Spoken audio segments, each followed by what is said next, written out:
أبادي النفس بتقواها رمضان تجلى وابتسم أبادي العبد إذا اغتنم رمضان تجلى وابتسم أبادي العبد إذا اغتنم أرضى مولاه بما التزمها أبادي النفس بتقواها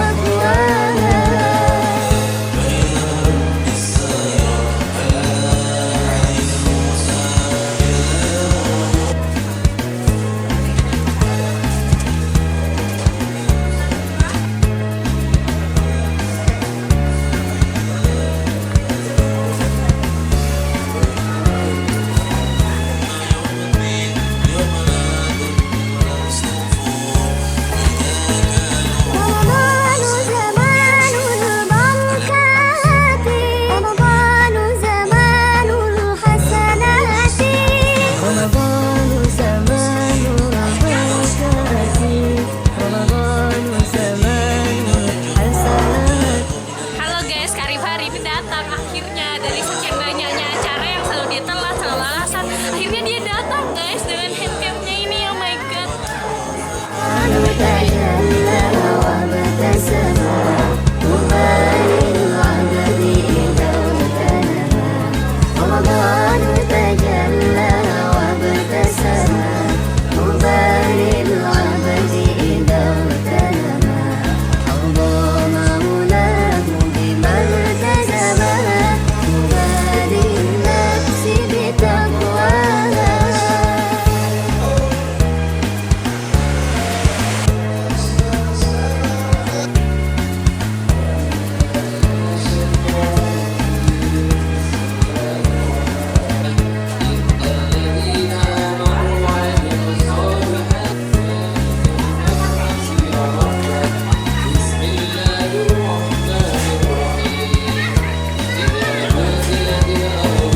رمضان طهور الأرواح رمضان زمان الأفراح رمضان طهور الأرواح رمضان زمان الأفراح رمضان منال الإصلاح في دنيا الناس وأخراها رمضان تجلى وابتسم أبادي العبد إذا اغتنم رمضان تجلى وابتسم أبادي العبد إذا اغتنم أرضى مولاه بما التزم مولانا محمد وعلى آله وأصحابه أجمعين أما بعد سبحانك لا علم لنا.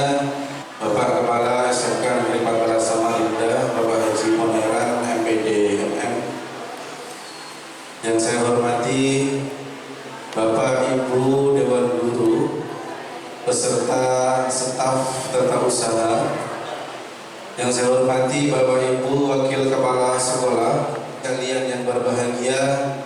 Puji syukur alhamdulillah kehadirat Allah Subhanahu wa taala yang mana pada sore hari ini kita masih diberikan oleh Allah beberapa taufik, hidayah dan inayahnya kepada kita. Salam mudah-mudahan tetap cerah dan terlimpah kehadiran junjungan kita Nabi besar Muhammad sallallahu alaihi wasallam, kepada para sahabat, para keluarga dan para pengikutnya hingga akhir zaman. Amin Allahumma amin. Bapak Ibu Dewan Guru, Bapak Ibu yang saya hormati dan anak-anak yang berbahagia, pada kesempatan sore hari ini ada beberapa kegiatan yang akan Muhammad Sayyidina Muhammad Rabbi shrahli sadri wa yassir li amri wahlul min lisani yafqahu qawli. Amma pertama-tama mari kita sama-sama memanjatkan puji syukur kita kepada Allah. Semoga kita kelak semuanya dikumpulkan di dalam surganya Allah Subhanahu wa taala. Salawat beriring salam yang kami banggakan. Alhamdulillah pada kesempatan sore hari ini atas izin Allah Subhanahu wa Ta'ala. Tak ada angin, tak ada hujan. Tiba-tiba kemarin sore Pak Suki datang ke rumah membawa kabar gembira. Pak Nasrul ada undangan buka bersama. Alhamdulillah, saya bilang alhamdulillah. Itu kabar gembira nih. Kabar gembira, maka patut disyukuri. Ini 14 ini baru sekali. Padahal saya sudah di sini sejak di Samarinda, maksudnya berhijrah ke Samarinda sejak 2014, awal 2014. Saya masuk ke SMK ini tahun 2018 kalau tidak salah, sebelum COVID itu selaku supervisor anak-anak atau mahasiswa UINSI yang ber-PKN atau PPL di sini. Mereka semua sudah pada lulus, alhamdulillah ya. Tidak ada, tadi saya katakan tidak ada angin, tidak ada hujan, tiba-tiba ada undangan, alhamdulillah masuk lagi ke sini. Dulu waktu pertama kali ke sini ini baru pondasi sepertinya. Oke, baru pondasi. Alhamdulillah luar biasa ya. 2024 sudah, bahkan 2023 mungkin lagi sudah bisa digunakan dan sudah sempurna. Ini tinggal kurang AC-nya kayaknya. Tapi tempatnya sudah disiapkan kayak gitu ya. Oke. Nanti kalau tempat ibadah itu bagus, kemudian nyaman buat jamaahnya, insya Allah dengan sendirinya nanti warga keluarga besar SMK Negeri 14 ini, baik guru-gurunya, pegawainya maupun siswa-siswinya akan rajin ibadah ke sini ya, rajin untuk jamaahnya dan lain sebagainya. Alhamdulillah ya. Itu kecil aja, itu yang AC itu kecil aja maksudnya. Kalau ya bangunan sebesar ini aja sudah bisa sempurnakan, alhamdulillah. Baik, hadirin kaum muslimin wal muslimat yang dirahmati Allah Subhanahu wa Ta'ala, alhamdulillah pada kesempatan sore hari ini saya diberi amanah untuk menyampaikan tausiah menjelang buka bersama. Jadi sebetulnya kita ini ngabuburit, bahasanya ngabuburit itu nunggu datangnya waktu buka puasa gitu ya. Kalau di tempat saya itu pakai tempat Pak Subi juga pakai alarm, pakai sirine. Kalau waktu maghrib tiba itu gitu. Jadi menandakan waktu maghrib atau waktu berbuka tiba, alhamdulillah. Nah, untuk menyambung ya apa tadi yang disampaikan oleh Pak Kepala, bahwa tujuan kita ini agenda tahunan, kita ada buka bersama. Utamanya tadi ya disampaikan beliau itu utamanya adalah mempererat tali silaturahmi. Ini satu hal yang luar biasa. Silaturahmi ini satu hal yang luar biasa ya, yang patut kita menjadi perhatian kita begitu. Dalam artian haruslah kita jadikan prioritas ya, menyambung silaturahmi ini, karena dalam ajaran agama kita Islam banyak ya, Nabi Muhammad SAW menyampaikan beberapa hadis terkait keutamaan menyambung tali silaturahmi ini. Di antaranya hikmah menyambung tali silaturahmi ini adalah dapat menambahkan umur ya, menambahkan umur, kemudian menambahkan keberkahan dalam hidup, keberkahan ilmu, keberkahan umur, keberkahan segala urusan ya, keberkahan rezeki, semua itu bisa kita peroleh melalui menyambung tali silaturahmi. Maka luar biasa kalau buka bersama ini tujuan utamanya adalah menyambung tali silaturahmi. Yang kedua, menyambung hadis hikmah dari menyambung tali silaturahmi tadi. Yang kedua hikmahnya adalah kelak termasuk golongan yang dirindukan surganya Allah Subhanahu wa taala. Amin. Amin ya rabbal alamin. Apalagi terkait dengan kegiatan buka bersama kita ini, ya, selain menyambung tali silaturahmi juga adalah tadi disampaikan Pak Kepala juga bahwa telah disiapkan hidangan yang mewah, ya. Amin. Ini itu mudah-mudahan bisa menjadi salah satu dari apa yang disampaikan baginda Nabi Shallallahu Alaihi Wasallam, bahwa surga Allah Subhanahu Wa Taala di yaumil akhirat nanti merindukan 4 golongan. Halo, merindukan berapa golongan? 4 golongan. Sudah tahu semua 4 golongan ini siapa? Kalau sudah tahu saya izin pulang. Belum ya? Oke. Dari 4 golongan yang dirindukan oleh surganya Allah Subhanahu Wa Taala ini adalah ibu-ibu biasanya yang menyiapkan bukaan itu, ya, itu disebutkan dalam hadisnya tadi mut'imul ji'an, orang yang memberi makan orang yang lapar. Nah, orang puasa kan orang lapar, betul? Ya, termasuk ini. Nah, selain itu di dalam hadisnya yang lain juga Nabi SAW menyebutkan bahwasanya fadilah ataupun keistimewaan bersedekah memberi makan orang puasa, ya, memberi buka orang puasa, gitu ya, berupa makan berat maupun makan ringan maupun berat sekali. Berat sekali itu apa? Ya berarti paling tidak ada ayam ingkung 1 lutung, gitu ya. 1 orang 1 ekor, alhamdulillah. Ada satenya, ada sotonya, ada sitinya. Maksudnya siti yang tidak. Oke, dilanjut. Golongan yang pertama dirindukan surganya Allah mut'imul ji'an. Kemudian disambung hadisnya Nabi SAW yang lain, memberi makan atau memberi buka, ya, untuk orang yang puasa itu, maka pahalanya seperti kita melakukan puasa itu. Misalnya menyiapkan itu tidak puasa, ya, entah cuma bawa air 1 kardus kah, atau ya apakah untuk buka, ini nanti akan bisa mendapatkan pahalanya orang puasa seperti puasa sendiri, gitu. Nah, ya, kalau yang dikasih 1 orang, kalau sekardus berarti kan 48 gelas, ya, itu ya isinya, ya. Kalau yang gelasan botol isinya 24, yang botol besar 12 atau berapa? Kau tahu Pak, saya jualan. Enggak deh, maksudnya nanti ingin jualan. Oke, dilanjut, ya.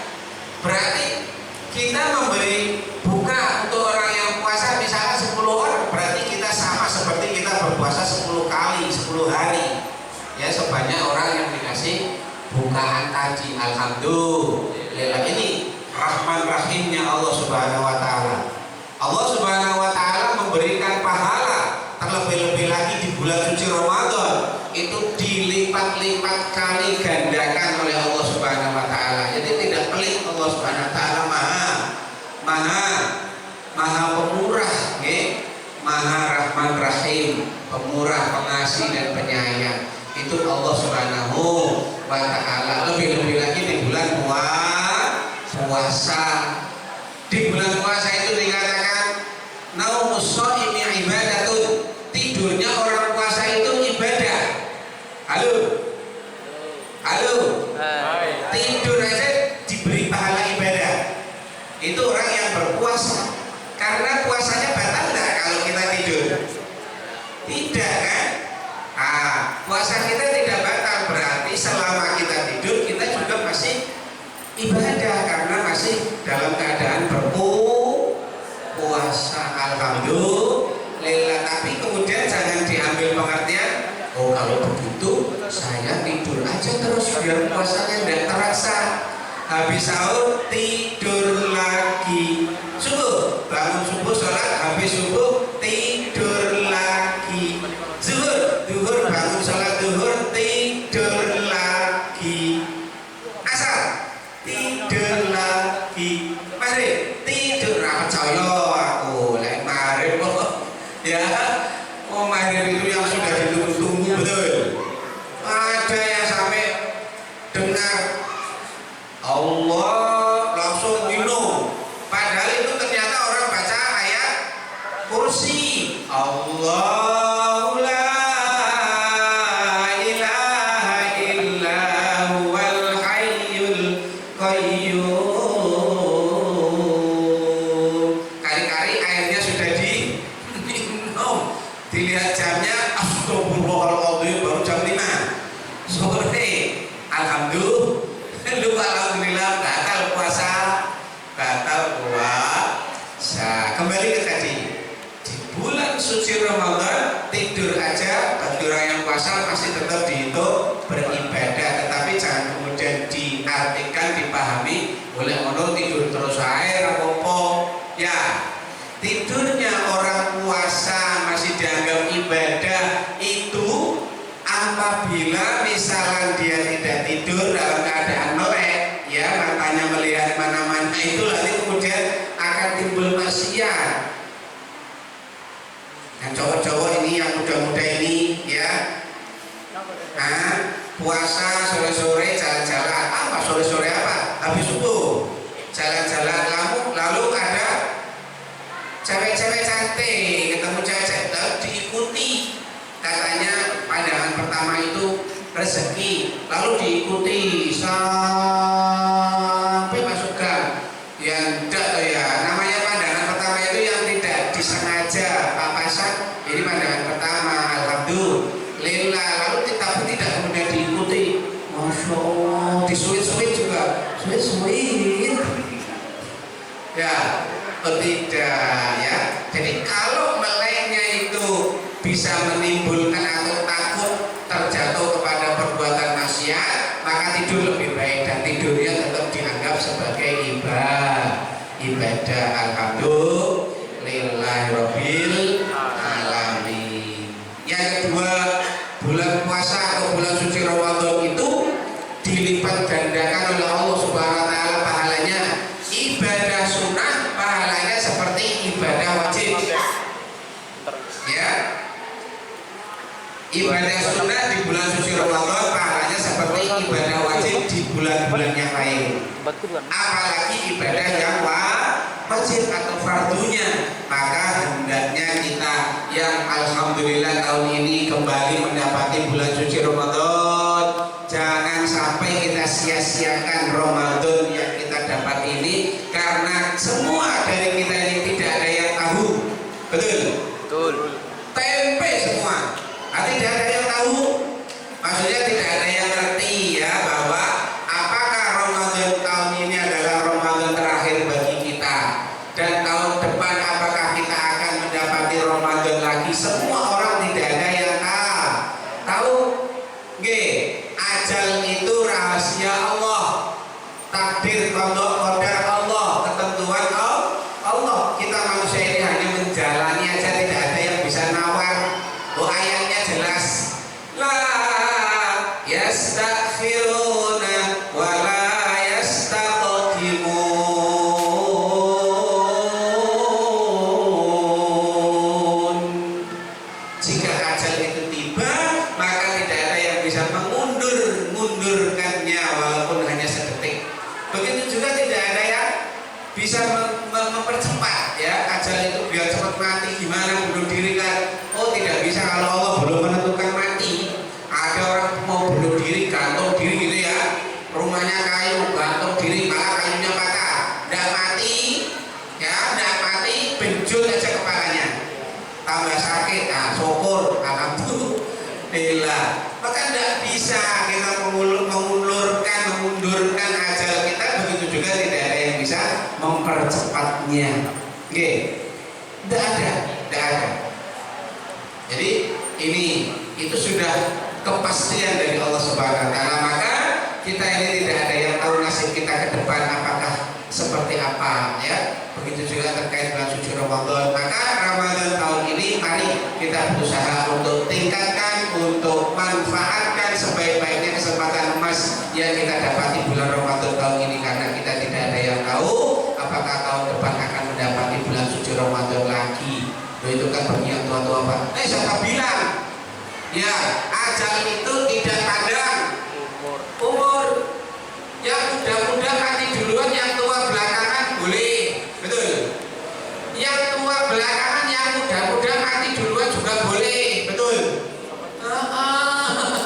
Alhamdulillah, dibolak-balik sama siapa?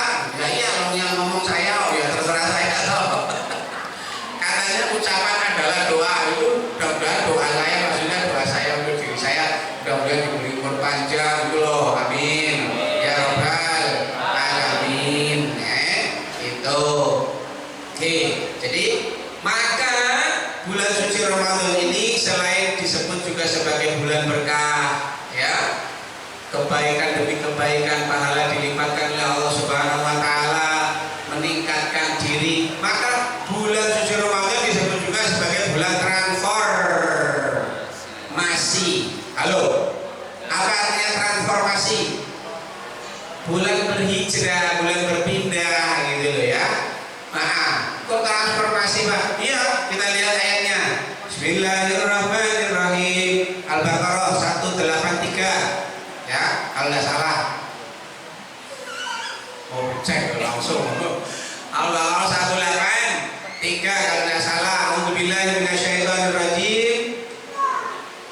Bismillahirrahmanirrahim. Ya ayyuhalladzina amanu kutiba alaikumus syiyamu kama kutiba alal ladzina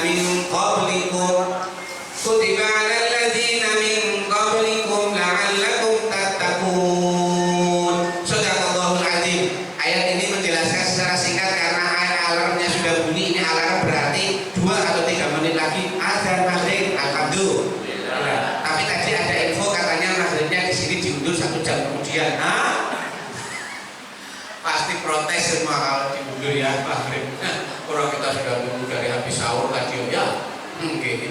Lanjut dikit ya. Bahwa ayat ini menunjukkan atau menjelaskan bahwa diwajibkannya puasa bagi orang-orang yang beriman itu adalah tak lain dan tak bukan tujuannya agar orang-orang yang beriman ini bisa bertransformasi, kemudian dari biasa-biasa saja menjadi luar biasa, biasa-biasa saja menjadi kemudian yang tadinya mukmin aja, beriman aja, lalu kemudian menjadi orang yang muttaqin. Apa artinya muttaqin? Orang yang bertakwa. Orang yang bertakwa itu apa? Orang yang takut kepada Allah Subhanahu wa taala. Takut apa? Takut akan siksanya seandainya melanggar aturan-aturan Allah atau larangan-larangan Allah Subhanahu wa taala. Dengan rasa takut itu lalu kemudian muncul ketakwaan, ketaatan ya, ketaatan kepada Allah, melaksanakan segala apa yang diperintahkan oleh Allah Subhanahu wa taala. Nah, ini dicontohkan ternyata oleh seekor ular. Puasa yang bermanfaat itu puasa yang berhasil membawa kita menjadi bertransformasi itu adalah puasanya ular. Kalau ular membalut dirinya menjadi apa? Kepompong. Makan enggak selama jadi kepompong? Enggak. Puasa minum enggak?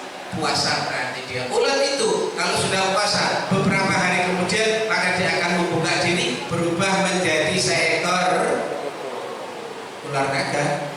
Kupu-kupu lah, masa ular kok jadi ular naga loh sampai kidipun. Menjadi kupu-kupu. Halo. Ular itu tadinya adalah binatang apa? Perusak ya. Dia makan daun, makan apa? Tanaman yang ditanam oleh para petani kemudian menjadi gagal panen. Dia hama. Tapi setelah berpuasa menjadi kepompong itu, maka ular ini menjadi seekor kupu-kupu yang ia bermanfaat hidupnya bagi para petani ataupun orang-orang yang menanam tanaman itu, buah-buahan apa membantu penyerbukan bunga kemudian menjadi buah. Ini kupu-kupu. Begitu juga dengan kita umat Islam, orang yang beriman, dengan puasa 30 hari ke depan mudah-mudahan kita menjadi seorang yang bertakwa. Ciri-cirinya orang yang bertakwa itu adalah ia manfaati kepada orang lain, ya, anfa'uhum linnas atau anfa'ukum linnas, sebaik-baik di antara kalian kata Rasulullah SAW adalah sebanyak-banyaknya manfaat yang diberikan ataupun orang yang paling banyak memberikan manfaat kepada orang lain.